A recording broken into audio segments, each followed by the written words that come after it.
अंकुश बच गए। गोकर्ण जी महाराज भी पिताश्री को भेजकर वे भी तीर्थाटन के लिए निकल गए।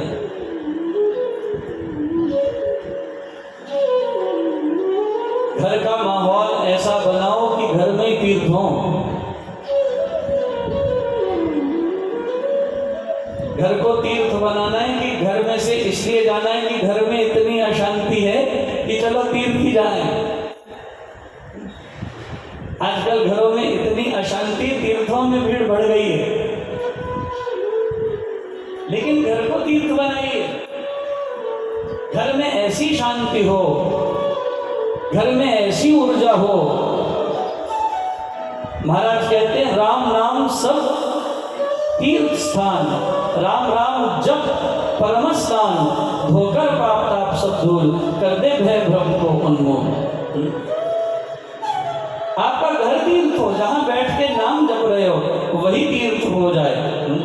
क्यों कापे ते बुत खाने दी पाबंदी जोगी गल पाला, क्यों कापे ते बुत खाने दी पाबंदी जोगी गल पाला, मैं जिसका मत्था टेक दे और तेरा दोबारा हो जाऊंगा। ये सोचा सोच के दिल मेरा क्यों भारा भारा हो जाऊंगा। जे हर थां ते मौजूद है तू, फिर क्यों नहीं नजारा हो जाना। अगर तू हर जगह मौजूद है फिर तो तेरा नजारा हर जगह है। मेरे घर में, मेरे घट में नाम मूर्ति धरी है, पूजा अंतर्मुख होकर ही। अपने घट में नाम की मूर्ति धर के इस अपने अंतस्थल को एक तीर्थ बना लीजिए। तीर्थम परम किम स्वमनो विशुद्धम, किमत्र हेयं कनकं जगान्ता श्राव्यं सदा किम गुरुवेद वाक्यम। भैया मन चंगा तो बोलो ना जी, कटौती में मन चंगा नहीं तो फिर हरिद्वार जा। मन चंगा के फिर कटौती में गंगा। एक छोटा सा प्रसंग स्मरण आता है, बात चल रही है। पूज्य श्री रविदास जी महाराज जाति से चमार थे। तुम शरणागत राजा रामचंद्र कह रविदास चमारा। गुरबाणी में फरमान आया है, प्राणी क्या तेरा क्या मेरा, जैसे तरवर पंख बसेरा। आज प्रातः मैं श्री आनंदपुर साहब की पावन भूमि पर मां नैना देवी के युगल चरणारविंद में अपना मस्तक टेक कर आया, तो वहाँ मुझे सुबह आज ये स्मृति हो रही थी इस प्रसंग की। तो आपके साथ ये आनंदपुर साहब का प्रसाद, ज्ञान प्रसाद साझा जरूर करूँगा। रविदास जी महाराज जाति से चमार थे और जूते गांठने का काम किया करते। और रविदास जी महाराज मोची की तरह वो तसला लेकर बैठते, उसमें पानी होता और उसमें चमड़ा भिगोते, उसी में औजार डालते, औजारों के ऊपर वही पानी डालकर उनको घिसते, उन्हें तीखा करते औजारों। यही काम करते थे रविदास जी महाराज, जूते गांठने का। बड़ा सुंदर शब्द है रविदास जी महाराज का, जब कहा है तुम शरणागत राजा रामचंद्र कह रविदास चमारा। महाराज एक विप्र, एक ब्राह्मण, एक भूदेव, आज सोमवती अमावस्या है और सोमवती अमावस्या के दिन माँ भगवती भवतारिणी गंगा का स्नान करने के लिए जाने वाले। और रविदास जी महाराज वहीं पेड़ के नीचे बैठे अपने जूते गांठने का काम करते।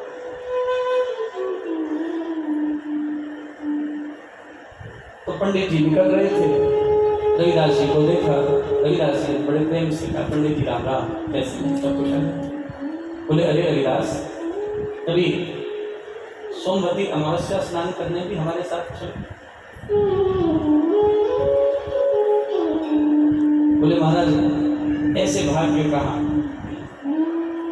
रोज कमाते हैं, रोज खाते हैं, गुजर बसर हो जाती है, इतना ही पर्याप्त है।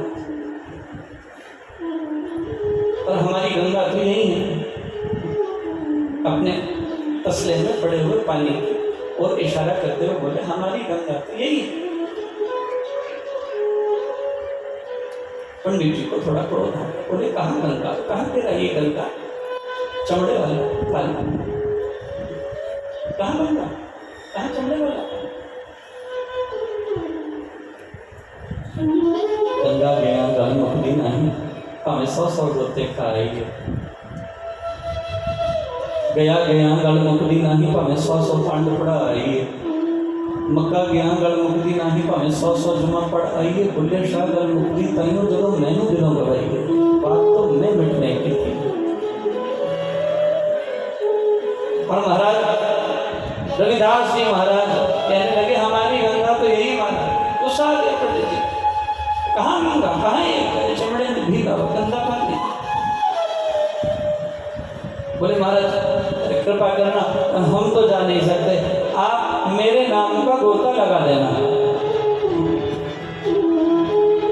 आप ही मेरे नाम का गोता लगा देना। और जब मेरे नाम का गोता लगाएं और गंगा जी से जो प्रसाद मिले वो मेरे लिए लेते हैं।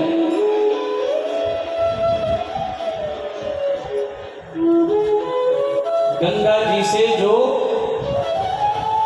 बोलो प्रसाद मिले वो मेरे लिए लेते हैं। गंगा प्रसाद देती,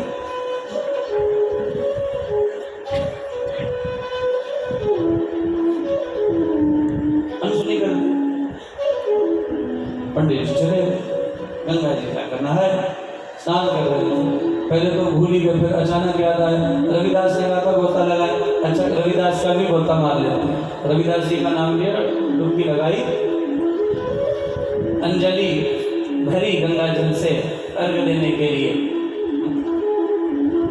गंगा जल में हाथ डूबे हुए और एक बड़ी तेजी से लहर उठी।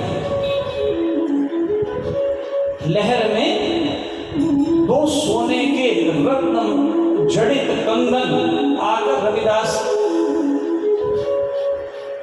मांगा था। क्या मांगा था? प्रसाद मांगा था। रविदास का प्रसाद देने के लिए गंगा की लहर उठी तो बड़े भारी रत्न मंडित सोने के स्वर्ण कंगन आकर पंडित जी की अंजलि में गिर गए। महाराज अंजलि भर गई, प्रसाद आ गया, हैरान है ये कहां से आया, ये कैसे हुआ। इतने भारी कंगन वो भी जल की लहर से आ जाए, ये तो असंभव सी क्रिया है। इट इज मिराकुलस, ये तो कोई चमत्कार है। पहले तो दाएं बाएं देखा तो नहीं किसी ने, फटाफट गोता मारा।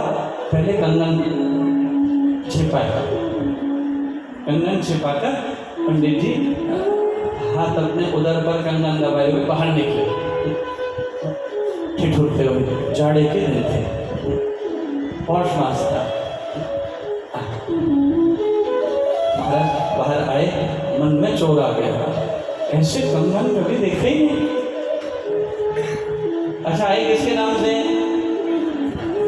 बोलो ना जी, रविदास जी महाराज के। मन में पाप आया, छुपा लिए, सोच रहे हैं अगर ये कंगन बेच दूं तो जीवन भर की दरिद्रता का नाश हो जाएगा,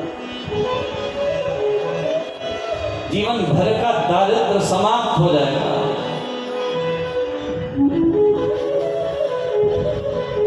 किसी को क्या पता। गुरबाणी में बड़ा सुंदर शब्द आया, मेरे साहिबा कौन जाने गुण तेरे, कहे ना जानी अवगुण मेरे। हाट पटन बिज मंदर पुन्ने, कार चोरी कार आवे। अगहों देखे पिछहों देखे, तुझसे कहाँ छपावे।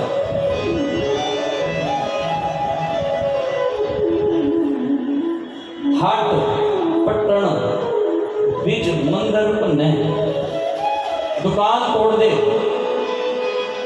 चोरी कर ले, रात्रि के अंधेरे में हट पटकन बिज मंदिर पन्ने। मंदिरों को तोड़कर, ताले तोड़कर चोरी कर लेने वाले जो चुपचाप सब कुछ लेकर निकल जाते हैं, सोचते हैं हमें किसी ने बोलो नहीं देखा।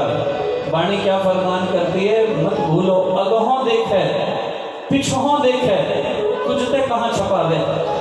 वो तुम्हें आगे से भी देख रहा है, पीछे से भी देख रहा है, तू सबसे छुप सकता है लेकिन इससे नहीं छुप सकता। तू सबसे बच सकता है, इससे नहीं बच सकता। अगहों देखे पिछहों देखे, तुझते कहाँ छुपावे। मेरे साहिबा कौन जाने गुण तेरे, कहे ना जानी अवगुण मेरे। आहा, महाराज वो तो देख रहा है। पंडित जी ने कंगन संभाल लिए और वापस आए। अब जब चोर हो हृदय में तो रविदास जी से आंखें कैसे मिलाएं। पहले तो कह रहे थे सोमवती नहाने चलो, अब वापस आए तो आंखें चुरा के निकल रहे थे। रविदास जी ने कहा, गंगा जी ने प्रसाद दिया पंडित जी। राम राम पंडित जी, ठहरो। बोले गंगा कोई प्रसाद देती? गंगा कहाँ प्रसाद देती? कैसी बात कर रहा? बौखला गया। रविदास जी शांत हो, कोई बात नहीं, राजी है मुझसे, जिसने तेरी रजा। घर को तीर्थ बना दीजिए, अपने मन को तीर्थ बना दीजिए, क्योंकि मन चंगा। ये कहावत क्यों बनी? रविदास जी शांत हो गए। पंडित जी के मन में लोभ आया, ये कंगन इस शहर में न बेचकर किसी दूसरे शहर में बेचने चाहिए। दूसरे शहर में गए किसी सुनियार के पास। सुनियार ने ऐसे अद्भुत कंगन मणि माणिक के लगे हुए हैं, हीरे जवाहरात मड़े हुए हैं, 14 रत्न मानो इस कंगन में डाल दिए गए। ऐसा अलौकिक कंगन, ये लगता है ये लौकिक नहीं है, कोई कारीगर इसे बना नहीं सकता, ऐसा अद्भुत कंगन नहीं है। महाराज देखते ही हैरान हो गया। बोले कहाँ से आया? बोले ये छोड़ो, तुम इसका मोल लगा। सुनियार भी सोच रहा है इसको खरीदेगा कौन? चीज भी ऐसी बनाई जाए जो बिक जाए, तो खरीदार भी हो, इसको खरीदेगा कौन? इतना बहुमूल्य कंगन खरीदने की क्षमता भी तो होनी चाहिए। बेचने वाले को तो उसकी कीमत का कोई ज्ञान ही नहीं है। खरीदने वाला सुनियार जानता है और ये जानता है कि इसका सही खरीदार कोई होगा भी नहीं। सुनियार ने कंगन दिए और मन में निश्चय किया, रानी को बेचूंगा, काशी की रानी। और महाराज वो कंगन खरीद कर सुनियार रानी के पास गया। बोले ऐसे कंगन लाया हूँ रानी साहिबा, आपकी तबीयत खुश हो जाएगी। मैंने आज तक ऐसे कंगन नहीं देखे और मैं अपने जीवन काल के अनुभव से आपको ये सिद्ध कर सकता हूं कि कोई कारीगर इस भूलोक पर ऐसे कंगन नहीं बना सकता।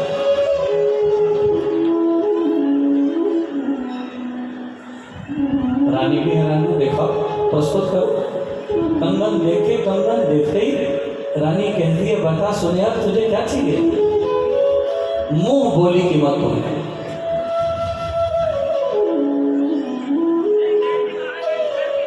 ये विप्र तो सहज बेच आया, लेकिन मुंह बोली कीमत रानी ने। लेकिन रानी ने कहा, ये दो तो मेरी दाई हथेली में आ गए, मुझे बिल्कुल ऐसे 2 कंगन और चाहिए। सुनियार ने कहा महाराज मैं क्षमा चाहता हूं, ऐसे 2 कंगन तो और नहीं मिल सकते। बोले आए कहां से? कहां से आए कंगन? अब सुनियार चुप है, चुप्पी बहुत कुछ बयां करती है। और महाराज रानी ने कहा तुम्हारी चुप्पी कुछ संकेत कर रही, क्या क्या तुम्हारे हृदय में?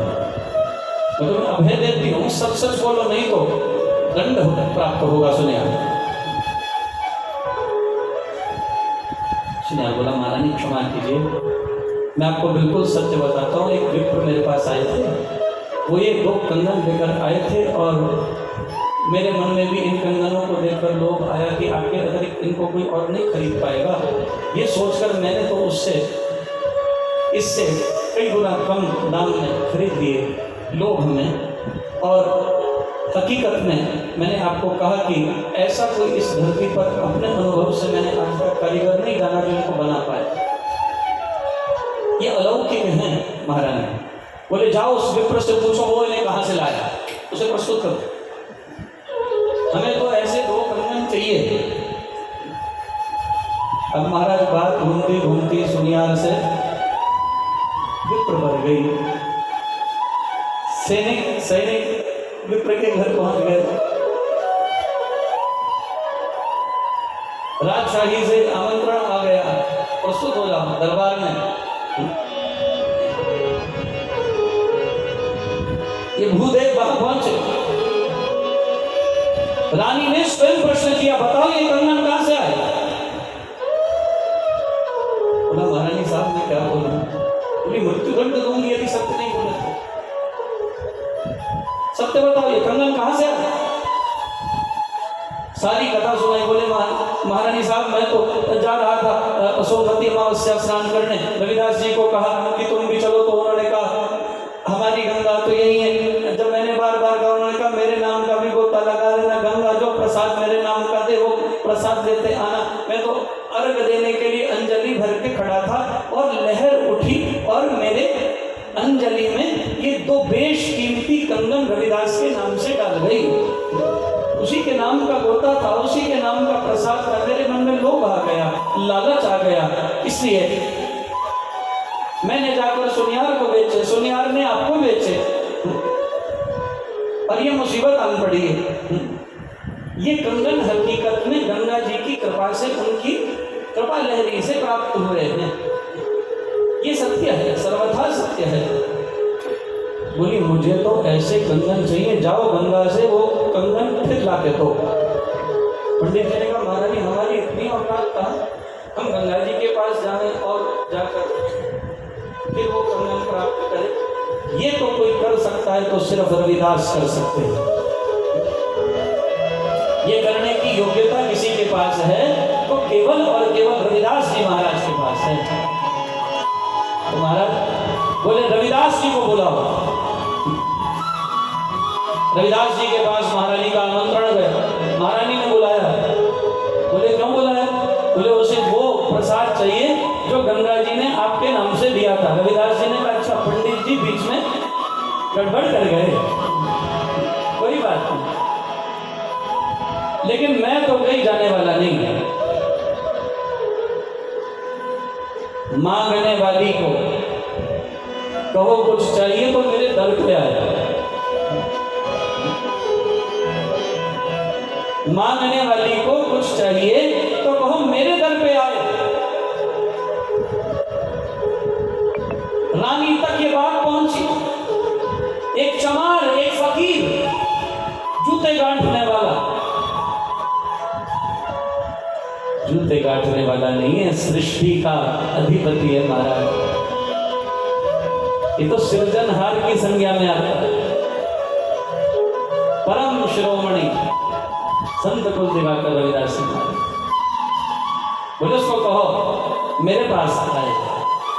और कंगन के लोभ में रानी उठकर रविदास जी महाराज के पास, जहां वो जूते गांठ रहे थे, वहां आई। रविदास जी महाराज ने कहा क्या चाहिए देवी? बोले वही दो कंगन हाथ में पहने हुए थे, यही गंगा ने प्रसाद दिए थे, बिल्कुल ऐसे ही दो कंगन चाहिए। और रविदास जी ने वो जो तसला पड़ा था ना गंदा पानी, उसमें दोनों हाथ डाले और अंजलि की, और अंजलि भर के बोले गंगा मैया तेरे दर पे एक भिखारिन तेरे प्रसाद की कामना से प्रस्तुत हुई है, इसकी झोली में फिर से वैसा ही प्रसाद डाल दे। और कहते तभी उस तसले में एक लहर उठी और रविदास जी के हाथों में वही दो कंगन आ गए।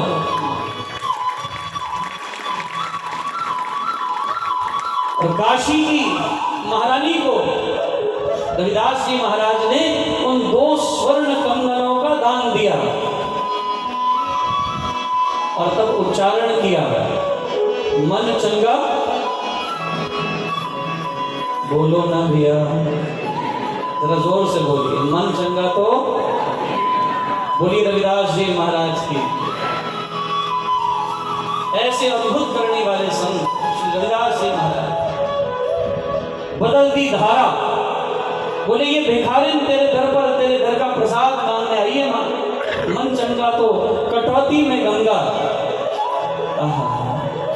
अपने घर को अपने मन को तीर्थ बनाइए, तीर्थम परम किम स्वमनो विशुद्धम।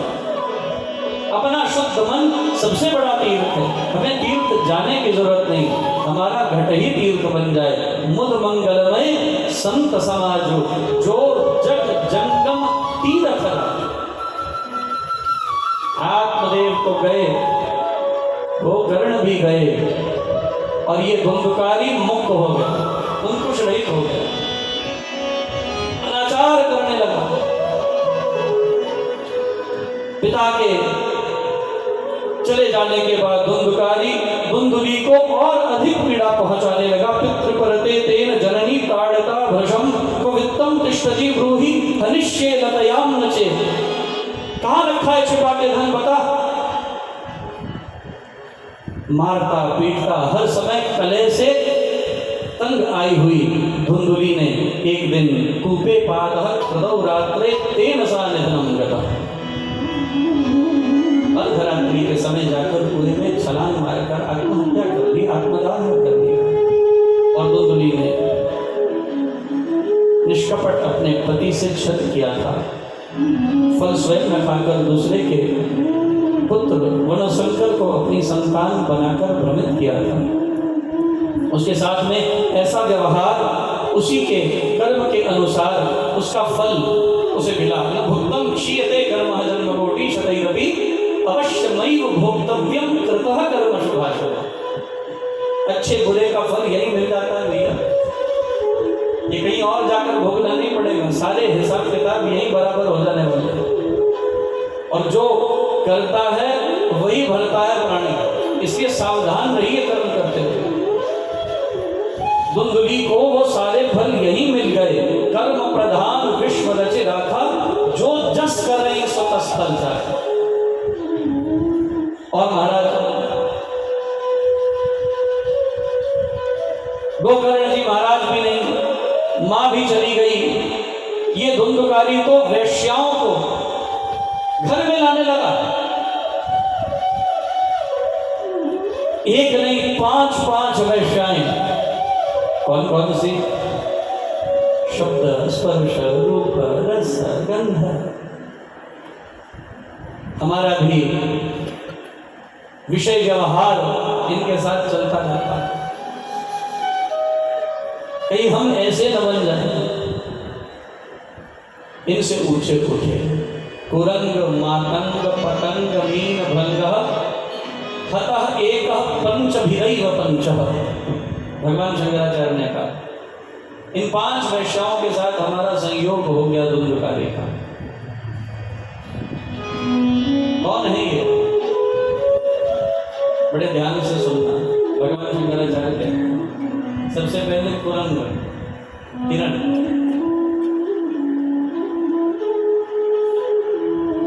बड़ा चंचल होता है ना वृत्ति का, वृत्ति से बहुत चंचल मृग, उसका शिकार करना, निशाना साधना, संधान करना, बाण संधान बड़ा कठिन। लेकिन ये जो हमारे मोहित भैया वादन कर रहे हैं, बड़ा अद्भुत वेणुवादन, वेणुनाद। मृग होता है, इस वेणु के गंभीर नाद को सुनता है तो क्या करता है, तो बहुत चंचल है, एकदम स्थिर होकर खड़ा हो जाता है। तो पुरातन काल में जो अधिक होते थे वो क्या करते थे, वेणु वादक को साथ लेकर वेणु वादन कराते थे, तो मृग एकदम स्थिर होकर शब्द में वृत्ति टिकाकर एकदम स्थिर होकर शब्द को सुनते थे। और फिर बधिक क्या करते थे, स्थिर मृगों पर निशाना साध देते थे। तो शब्द के कारण, एक विषय उपस्थित होने के कारण हतः एक मृग मारा जाता। कुरंग, भगवान शंकराचार्य कहते हैं पतंग, मातंग, हाथी। हाथी काम सुख के पीछे इतना उन्मत्त हो जाता है, कहते बड़ा गड्ढा खोदकर उस पर जाल बिछाकर तृणों के से उस जाल को ढक दिया जाता है, एक नकली हथनी बनाकर खड़ी कर देते हैं। और काम सुख स्पर्श से प्रभावित वो हाथी क्या करता है, उस हथनी के प्रति कामुकता से ग्रस्त होकर जाकर गड्ढे में गिर जाता है, जिसे पकड़ना असंभव था। जिस हाथी का वशीकार, जिस मातंग का वशीकार असंभव था, वो गड्ढे में गिर जाता है और शिकारी उस हाथी को काबू कर लेते हैं, ता उम्र कैद में फंसा जाता है। एक विषय हाथी को मरवाता है, स्पर्श। कुरंग शब्द, मातंग स्पर्श, पतंगा आग की लौ पर रूप से प्रभावित होता है। और रूप से प्रभावित कैसा होता है, जिस आग से प्रभावित है उस आग में ही जलकर भस्म हो जाता है।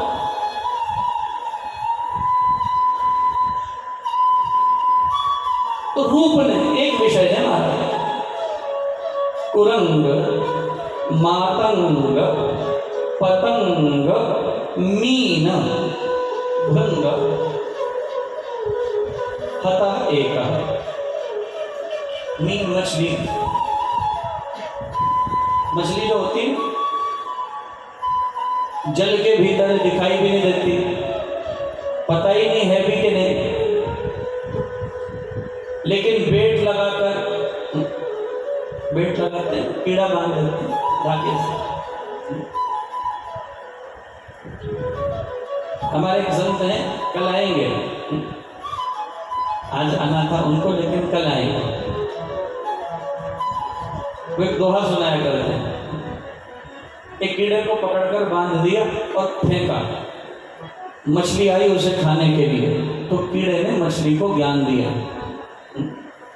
कीड़ा मछली से बोला, तू ना मरी मेरे लिए, मैनू फड़िया तेरे लिए। बोलो ना जी, तू ना मरी क्योंकि मैनू फड़िया तेरे लिए। जे तू मरी मेरे लिए तो बाहर खड़िया तेरे लिए, तेरा इंतजार कर रहा है बाहर, मुझे आधार बना के।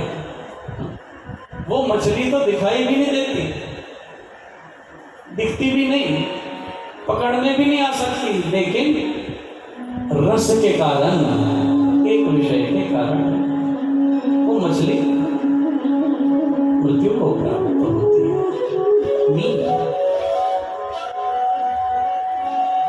भृंग, भंवरा,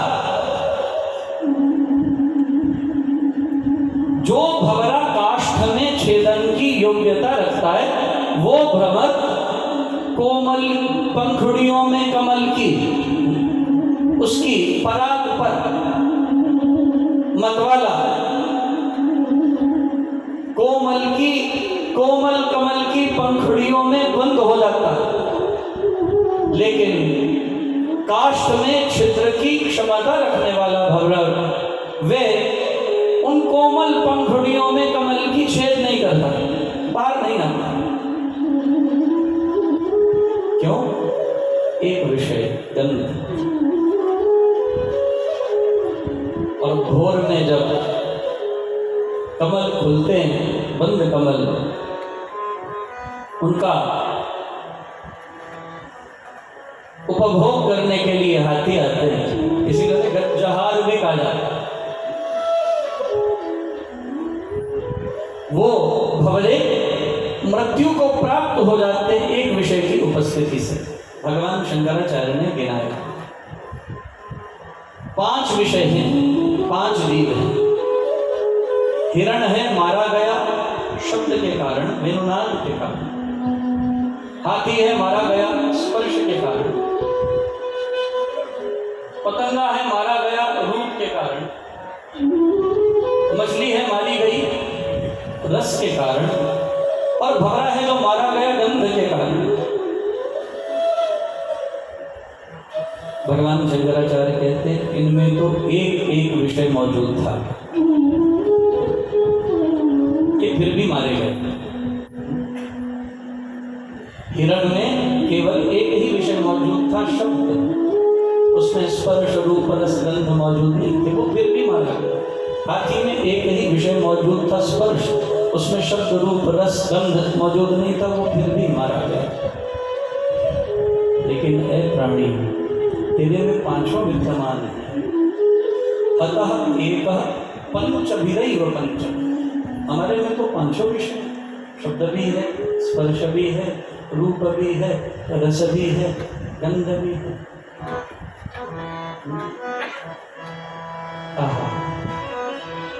तेरा बचना कैसे संभव होगा? तू कैसे बचेगा? तेरा बचना असंभव हो जाएगा। और महाराज, मुझे रविदास जी की बात चल रही थी, इसलिए रविदास जी का ही लिखा हुआ एक बड़ा सुंदर शोध याद आया। ये मिट्टी का पुतला जो 5 विषयों से प्रभावित है। माटी को पुतला कैसे नचत है। रविदास जी महाराज का गुरबाणी में शब्द है। माटी को पुतला कैसे नचत है। देखे देख सुने बोले दौड़े फिरत है। देखे देख सुने बोले दौड़े जब कछ पावे तब गर्व करत है। माया गई तब रोवन लगत है। मन बच क्रम रस तस है लुभाना। बिणस गया जाए कहूँ समान। कह रविदास बाजी जुग पाई। बाजीगर सो है प्रीत बण आई। बाजीगर सो है प्रीत बण आई। रविदास जी महाराज की वाणी बड़ी अद्भुत है। और महाराज, ये मिट्टी का पुतला कैसे नाचता दौड़ता घूमता फिर रहा है, विषयों में कैसे व्यापार कर रहा है, इसको देखकर रविदास जी महाराज बड़े अचंभित हैं। ये विषयों के अंदर परिभ्रमण करने वाला जीव यही कुंदकारी है। और जिन वैश्याओं का ये संग करता, यही 5 विषय हैं: शब्द, स्पर्श, रूप, रस, गंध। यही विषय ही वैश्या हैं। और वैश्याओं ने धुंधकारी को, इस कृत्य को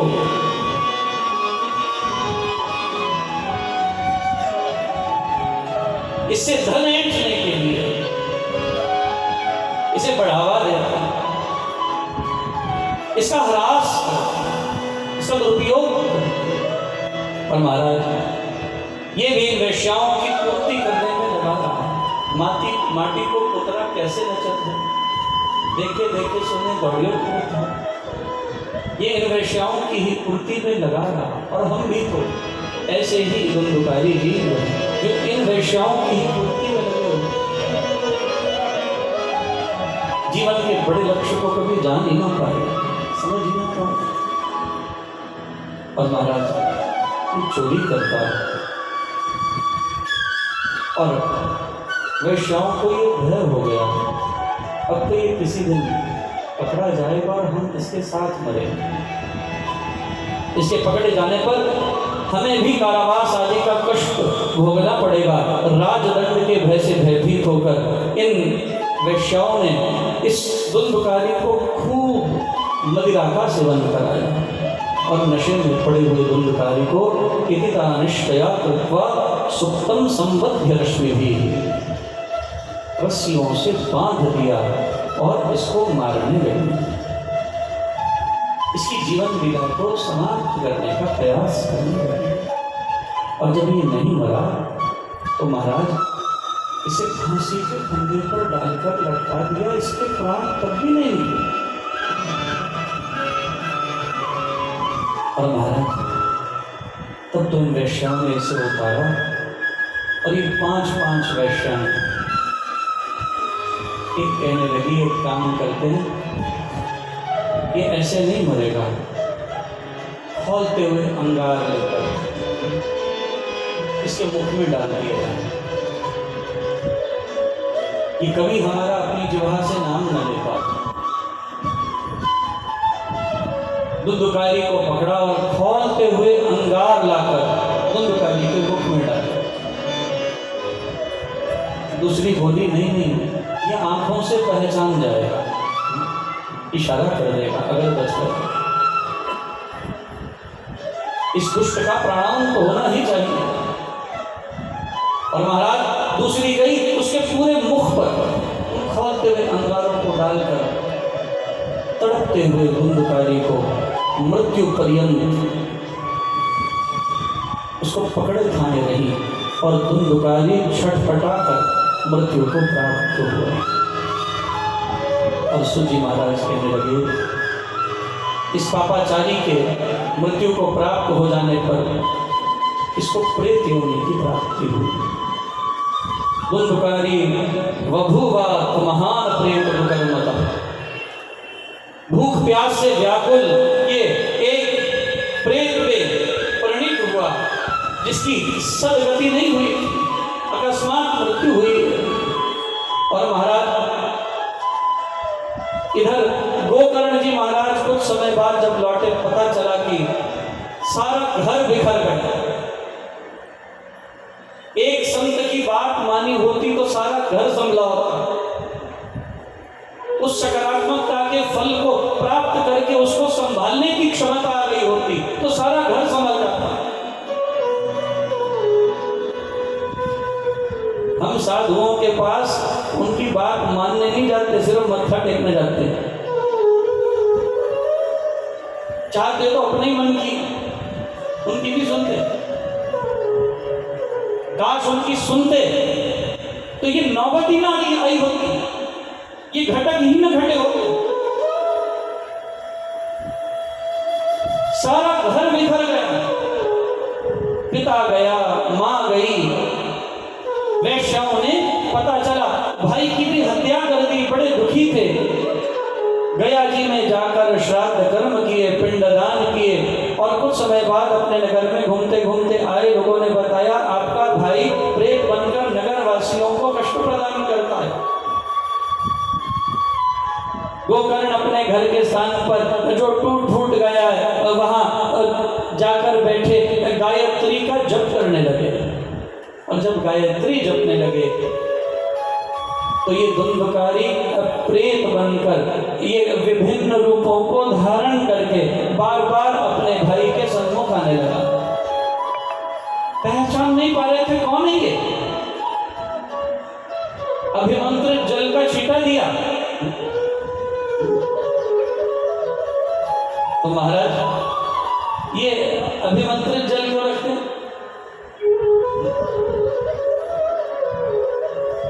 मैं तो कई चर्चेस में जाता हूँ, वहां भी होली वाटर होता है, वो भी अभिमंत्रित ही होता है।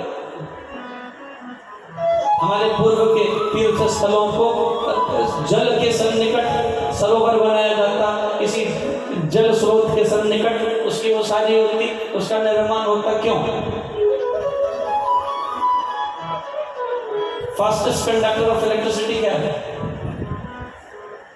बोलो नहीं। वाटर। करंट सबसे ज्यादा इंड्यूस किसमें होता है? सबसे तेज पानी में। तो जब आप जप करते हैं क्या करना चाहिए? जल सम्मुख रखें, उसकी ऊर्जा उसमें समाहित हो, उसकी सकारात्मक ऊर्जा, उसकी एनर्जी उसमें रेडिएट हो। और वो जो एनर्जी रेडिएशन होती है जल में, उसका सेवन किया करो। हमारे यहाँ सरोवर में स्नान करते हैं, क्यों करते हैं? गुरुद्वारों में सरोवर निर्माण किए जाते हैं। सारा दिन वहां क्या होता है? सारा दिवस कीर्तन होता है और फिर वो जल उस ऊर्जा को समाहित करता है। और मैं आपसे एक निवेदन करूं, एक बहुत बड़े साइंटिस्ट हुए जापान के, जिन्होंने पानी के ऊपर रिसर्च की, जिन्होंने पानी के ऊपर एक बहुत बड़ा शोध किया, जिससे उन्होंने पानी के ऊपर शोध करके पाया कि जब आप जल में जल के सम्मुख बैठकर मंत्रोच्चारण करते हैं, सकारात्मक शब्दों का प्रयोग करते हैं, सकारात्मक विचारों से बैठते हैं, तो एक क्रिस्टलाइजेशन होती है पानी में। मुझे नाम विस्मृत हो रहा है, बड़े अद्भुत जापानीज साइंटिस्ट हैं जिन्होंने ये प्रैक्टिकल शोध की। तो जब आप सकारात्मक भावों से मेडिटेट करते हैं, जल को सामने रख लेते हैं, तो there is crystallisation in water, जिससे डिवाइन फिगरिंग्स बननी शुरू हो जाती है, ओंकार निर्मित होना शुरू हो जाता है। और वो जो कॉम्बिनेशंस बनते हैं क्रिस्टलाइजेशन के, वो इतने ज्योमेट्रिकल कॉन्फ़िगरेशंस होते हैं कि उनसे पॉजिटिव एनर्जीज रेडिएट करती हैं। मैं कल आपको इस पुस्तक का नाम अवश्य बताऊंगा और आपको सबको पढ़नी चाहिए और आपको समझ में आएगा कि जप करते हुए जल को रखने का प्रभाव क्या है। और इसके ऊपर जापान में एक बहुत अद्भुत लैब डेवलप की गई। मुझे भी 2023 में इस लैब को विजिट करना है। मैं भी वहां पर इस शोध के लिए इस लैब को विजिट करना चाहता हूं, क्योंकि वैदिक पद्धति की प्रामाणिकता, हमारे तथ्यों की प्रामाणिकता को हम अनुभव कर पाएंगे जब कोई ऐसा व्यक्ति जिसने बड़ी अद्भुत शोध करके, जिसने बहुत गहरी शोध करके इन तथ्यों को हमारे सामने लाने का प्रयास किया, और केवल प्रयास ही नहीं किया, उसको पूरे वैज्ञानिक जगत में प्रामाणिकता प्राप्त हुई। और महाराज,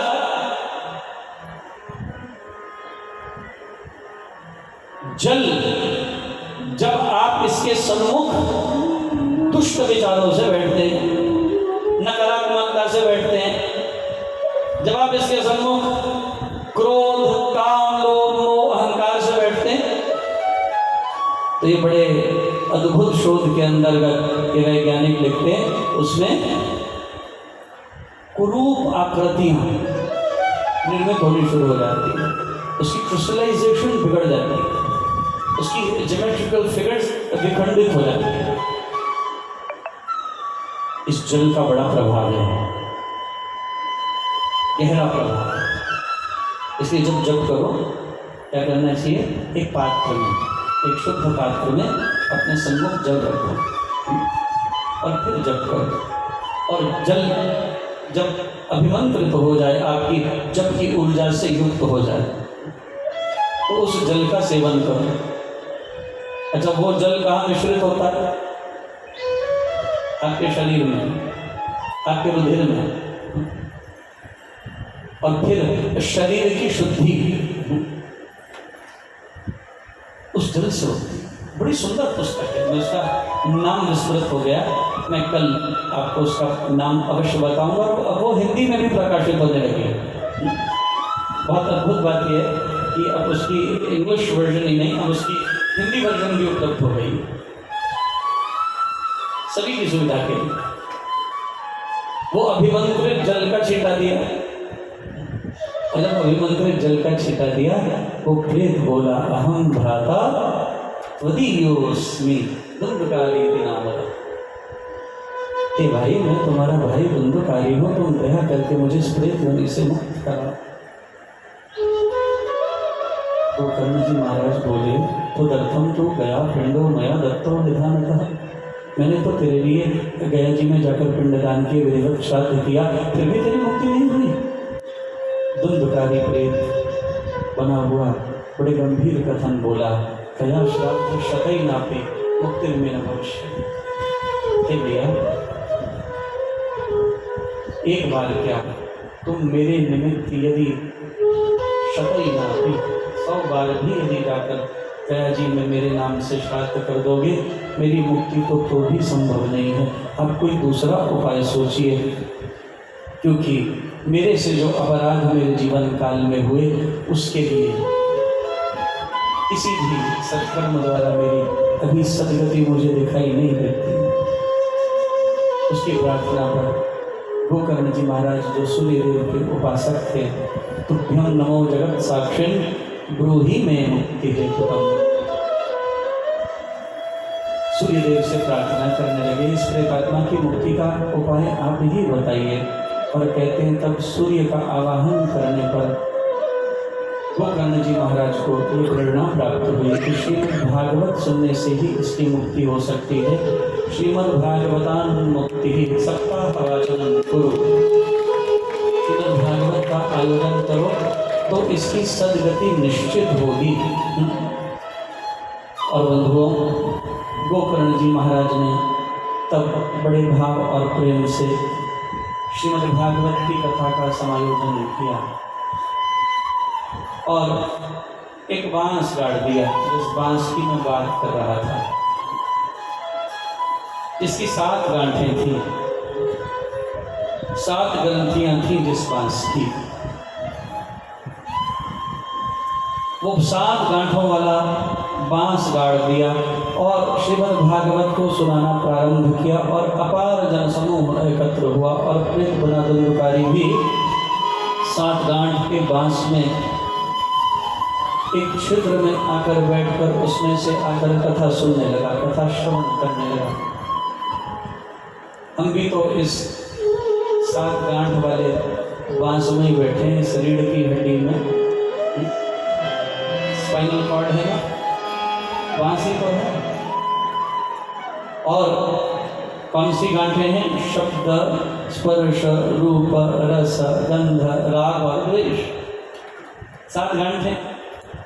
इन्हीं का विमोचन करना है और प्रतिदिन जैसे जैसे कथा पूर्ण होती, बांस की एक एक गांठ फटने लगती और भागवत के 12 स्कंधों की कथा सुनकर जो दुंदुकारी प्रेत योनि से बंधा हुआ था, वह मुक्त होकर एक दिव्य शरीर धारण किए हुए पीतांबर कुंडल और तुलसी की मालाओं से सुशोभित होकर प्रकट होकर गोकर्ण जी महाराज से कहने लगा, आपने मुझे प्रेत योनि से मुक्ति दिलाकर कृतार्थ कर दिया है महाराज। श्रीमद् भागवतां शास्त्रम मुक्तिदानेन गर्जति। आपने ऐसी कृपा की, इस शास्त्र के माध्यम से आपने मेरी मुक्ति कराई। श्रोत्रम स्तुत्वै नैव तु कुंडलेन दानेन पानेन तु कंकनेन विभातिकाय करुणापराना परोपकारेण तु चंदनेन। आपने अनंत कृपा करके भगवान को हृदय में बसाकर मुझे ऐसी कथा सुनाई, मेरे सारे विकारों से मुझे मुक्ति प्राप्त हुई, ग्रंथियों का भेदन हो गया और मेरी अंतरात्मा भिद्यते हृदय ग्रंथिष्ठ विमुक्त होकर आज ये प्रेत विष्णु रूप दिखाई दे रहा है। सारूप्य मुक्ति धुंधकारी को प्राप्त हुई और ये सारूप्य मुक्ति प्राप्त करने वाला धुंधकारी अकेला ही था, क्योंकि इसी ने इतने गंभीर भाव से सुनी। और तब पार्षद आए विमान लेकर, उसी को लेने, किसी और को नहीं। श्रवणस्य विभेदेन फलभेदो प्रशंसिता। गोकर्ण ने सुनी और गोकर्ण को विमान लेने के लिए आया। बाकी सबने सुनी थी, विमान बाकियों के लिए नहीं आया, क्योंकि विमान का अर्थ होता है विगत मान हो जाना। एक ही व्यक्ति विगत मान हुआ और उसी के लिए विमान आया। और गोकर्ण जी ने तब कहा, उन पार्षदों से कथा तो सबने सुनी, लेकिन ये तो बड़ा भेद हो गया, विमान केवल और केवल धुंधकारी के लिए और बाकी सब के लिए नहीं। संदिग्धो ही हतौ मंत्रः वयाग्रचित्तो हतौ जपः अवैष्णवो हतो देशो हतः शास्त्रम पात्रकम। शंका होने से मंत्र का फल प्राप्त नहीं होता। चंचल चित्त से किया हुआ जप नष्ट हो जाता है। संदिग्धो ही हतौ मंत्रः वयग्र चित्रो हतौ जपः अवैष्णवो हतो देशो। जिस देश में वैष्णव नहीं रहते वे देश नष्ट हो जाता है, और जहाँ अयोग्य व्यक्ति की उपस्थिति हो वहाँ पर श्राद्ध कर्म भी नष्ट हो जाते हैं। श्रद्धा के अभाव में श्राद्ध की कोई कीमत नहीं रहती। इन सब ने कथा सुनी, लेकिन धुंधकारी जैसी नहीं सुनी। सुनने में फर्क था। महाराज पार्षद बोले, क्योंकि धुंधकारी उस पीड़ा से ग्रस्त था, इसलिए इसके सुनने में जो लगन थी वो और दूसरों के पास नहीं थी। इसलिए आप एक बार पुनः कथा का आयोजन कीजिए, एक बार फिर कथा को समायोजित करके फिर सबसे आग्रह कीजिए कि एकाग्र मन होकर। अब इसलिए आप भी एक ही बार एकाग्र होकर सुनो, फिर दोबारा ना करनी पड़े, नहीं तो ये क्रम चलता रहेगा जब तक मुक्ति नहीं होती। गोकर्ण जी महाराज ने पुनः श्रावण मास में फिर से कथा सुनाई, और तब जब कथा सुनाई तो महाराज सबकी मुक्ति हुई। 7 दिन के अंत में विमान आया तथा भक्तों के साथ भगवान भी आए, और 5 जन्म शंख की ध्वनि से जय जयकार होने लगी, और सबको विमान में बिठाकर गोकर्ण का आलिंगन करके देवतुल्य बनाकर गोलोक धाम को भगवान गोकर्ण समेत सबको अपने धाम ले गए। ऐसा प्रसंग श्रीमद् भागवत में आता है। कर्णेन गोकर्ण कथाक्षरो ये हे पीताष्टते गर्भगतानुभूयः।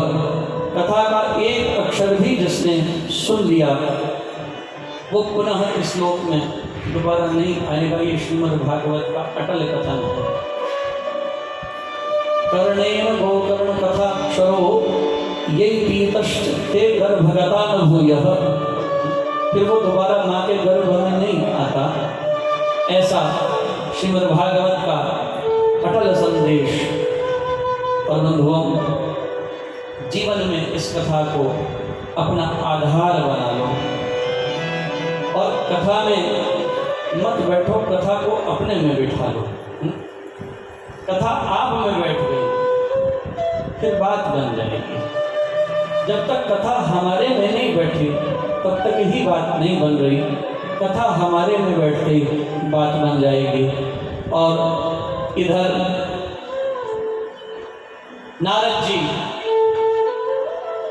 सनकादिकों से इसका श्रवण कर रहे हैं और उधर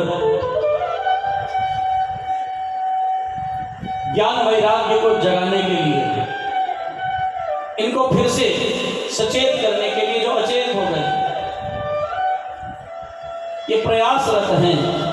श्रीमद् भागवत जो वैष्णवों का परम धन है, पापियों का तारणहार है। श्री सूत जी कहने लगे शौनक आदि ऋषियों को, सुखदेव जी परीक्षित को ये ज्ञान प्रदान कर रहे हैं। मृत्यु के भय से आक्रांत,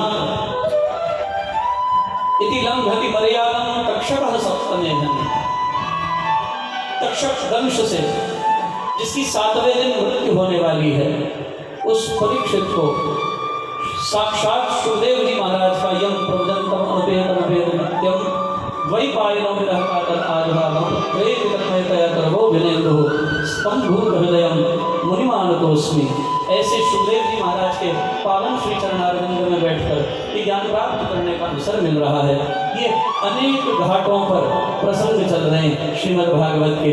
इधर गोकर्ण ने धुंधकारी का उद्धार किया।